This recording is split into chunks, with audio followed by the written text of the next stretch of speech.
Good morning students. Chapter 2 is microorganisms friend and foe.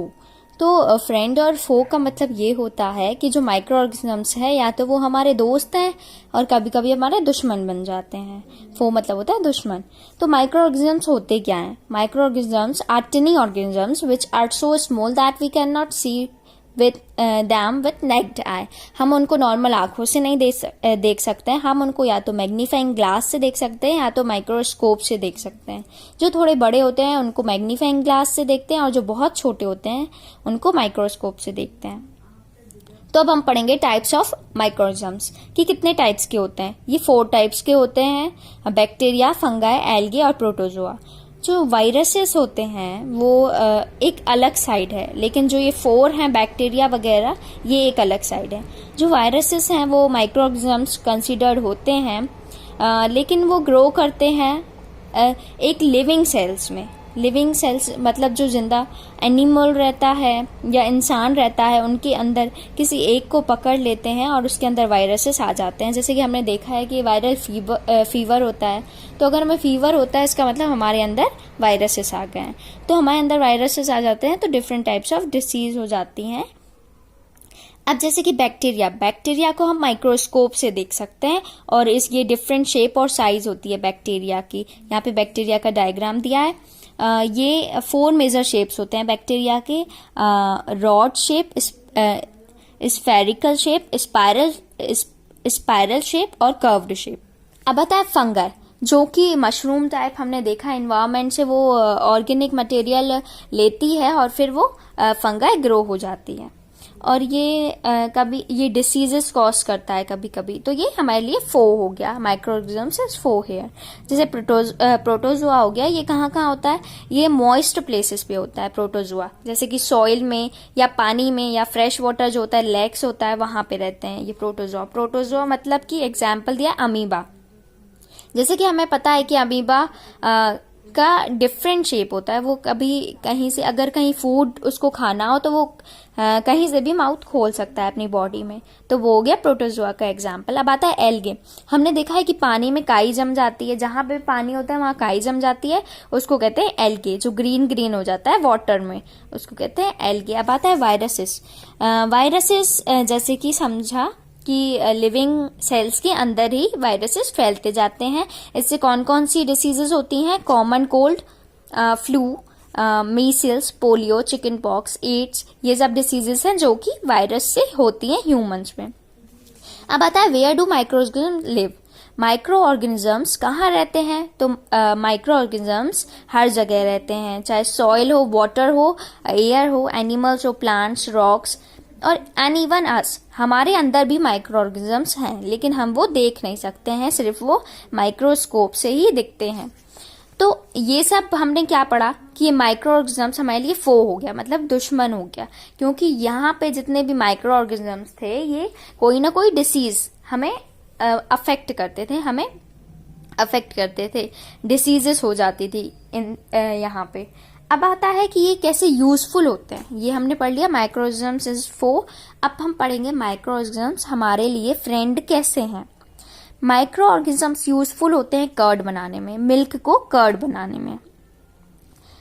तो food items जो वो processing of many other food items like cheese, pickles, wine etcetera make the use of micro organisms.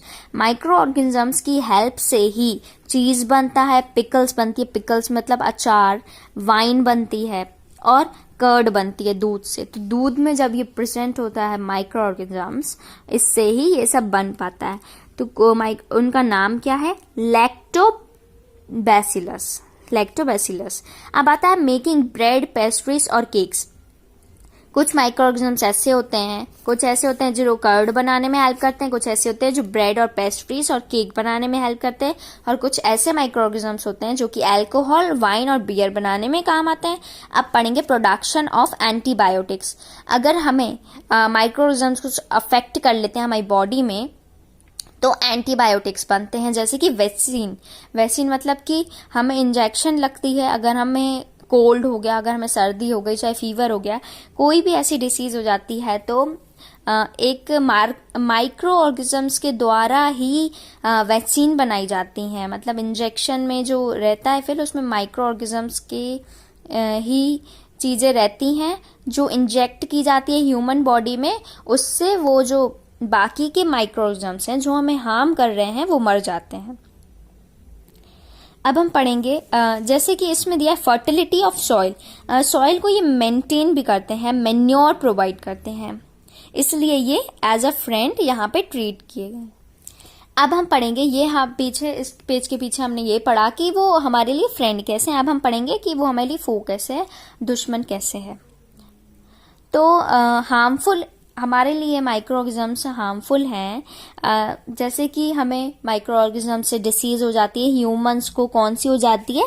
Pathogens ऐसी disease होती है जो कि हमें micro organisms के थ्रू होती है। कैसे होती है वो? Diseases can spread from an infected person और to a healthy person through air, water, food और फिजिकल कांटेक्ट। जैसे कि अभी कोरोना वायरस भी चल रहा है, तो हम देख रहे हैं कि कोई अगर किसी के टच में आ जाता है, फिजिकल कांटेक्ट में आ जाता है, तो वो डिसीज वही बीमारी किसी और को भी हो जाती है। ऐसे ही ह्यूमंस को ये माइक्रो ऑर्गेनिजम्स होता है जिसको कहते हैं पैथोजेंस। ये ह्यूमंस में माइक्रो ऑर्गेनिजम्स से होता है। ये भी कम्युनिकेबल डिसीज है जो एक से दूसरे को हो जाती है। अगर एक पर्सन को है तो दूसरे जो फिट और हेल्थी है उसको भी हो जाएगी अगर वो उसके कांटेक्ट में आएगा तो।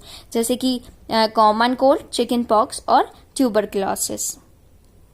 अब आता है वो माइक्रो ऑर्गेनिजम्स जो एनिमल्स को कैसे होता है? हमने ह्यूमंस को ऐसे पढ़ा, कम्युनिकेबल डिसीजेस होती हैं, ये एक से दूसरे को फैलता है। लेकिन एनिमल्स में कैसे होता है? एनिमल्स में फूड पॉइजनिंग से होता है। फूड पॉइजनिंग मतलब ऐसा होता है फूड पॉइजनिंग में कि हम अगर स्पॉइल्ड फूड खाते हैं, वो फूड जैसे कभी कभी खाना बच जाता है तो ह्यूमंस उसको खा लेते हैं उस फूड को, लेकिन वो हमें पता नहीं चलता, लेकिन वो पॉइजन रहता है उस फूड में। उसमें माइक्रो ऑर्गेनिजम्स बहुत देर तक उसमें कुछ ना कुछ ऐसा प्रोड्यूस कर लेते हैं जिससे वो हमारे लिए खाना हार्मफुल हो जाता है। तो इस स्पॉइल्ड फूड खाते हैं उसको कहते हैं फूड पॉइजनिंग। जो माइक्रो ऑर्गेनिजम्स हैं वो उसमें टॉक्सिन क्रिएट कर देते हैं। टॉक्सिन मतलब पॉइजन टाइप का रहता है, उसको टॉक्सिन कहते हैं। तो इससे हमें या तो वॉमिटिंग हो जाती है, या तो डायरिया हो जाती है, या तो कभी कभी जान भी चली जाती है अगर हम फूड पॉइजन फूड खाते हैं तो। अब आता है फूड प्रिजर्वेशन। हम जो हमारे लिए गंदा जो खाना रखा हुआ रहता है, अगर हमें फूड पॉइजनिंग हो भी जाती है तो उससे बचने के लिए हमें क्या करना चाहिए? तो वो है प्रिजर्वेशन। तो सिंपलेस्ट मेथड क्या है? Preserving food such as drying strips of fish. जैसे कि जो ह्यूमंस फिश को खाते हैं तो उस फिश को अगर हॉट सन में रख दें हम बहुत टाइम तक, तो उसमें जो बैक्टीरिया हैं, जो माइक्रो ऑर्गेनिजम्स हैं, वो मर जाते हैं। और दूसरी ये मेथड हो जाती है एंशिएंट मेथड, सॉल्ट। अगर हम किसी चीज में सॉल्ट मिला देते हैं तो उससे भी माइक्रो ऑर्गेनिजम्स मर जाते हैं।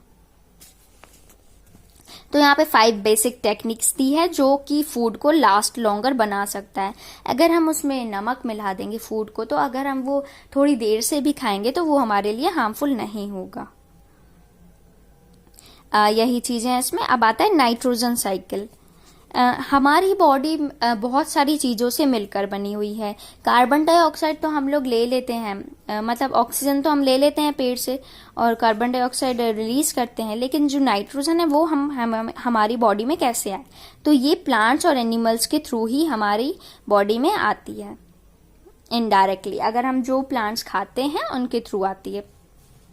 नाइट्रोजन साइकिल में 4 स्टेप्स होते हैं। Nitrogen fixation, ammonification, nitrification, डेंट्रिफिकेशन।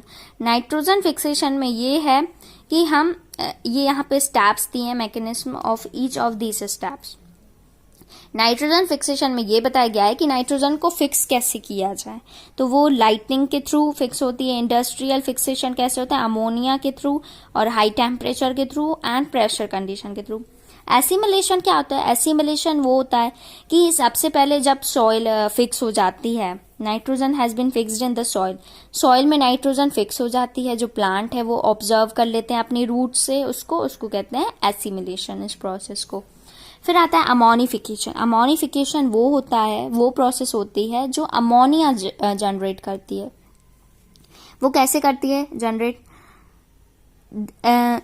जो एनिमल और प्लांट्स होते हैं जो कि मर जाते हैं, तो वो डेड एनिमल्स और प्लांट्स जो होते हैं वो ब्रेक डाउन हो जाते हैं सॉइल में, तो उससे क्या होता है, वो जो बैक्टीरिया होता है वो अमोनिया रिलीज करता है, फिर उसको कहते हैं अमोनिफिकेशन। फिर आता है नाइट्रिफिकेशन और डेंट्रिफिकेशन। डेंट्रिफिकेशन नाइट्रिफिकेशन का अपोजिट रहता है। अब हम पढ़ेंगे importance of the nitrogen cycle. तो इसमें यही है, नाइट्रोजन साइकिल हमारे लिए इंपॉर्टेंट कैसे है, तो इसमें यही बताया गया है into the biochemical process in plants and then to the animals, कि नाइट्रोजन सबसे पहले बायोकेमिकल प्रोसेस से एयर के थ्रू इस प्रोसेस से सबसे पहले प्लांट्स के पास जाती है, फिर एनिमल्स में आ जाती है नाइट्रोजन। और प्लांट्स को नाइट्रोजन चाहिए रहती है क्लोरोफिल सिंथेसाइज करने के लिए, तो ये भी एक इम्पॉर्टेंस हो गया। और नाइट्रोजन से इन्वायरमेंट भी क्लीन होता है, ये भी एक इम्पोर्टेंस हो गया। तो ये सब इम्पोर्टेंस दी है कि नाइट्रोजन साइकिल की क्या इम्पोर्टेंस है। Okay, thank you.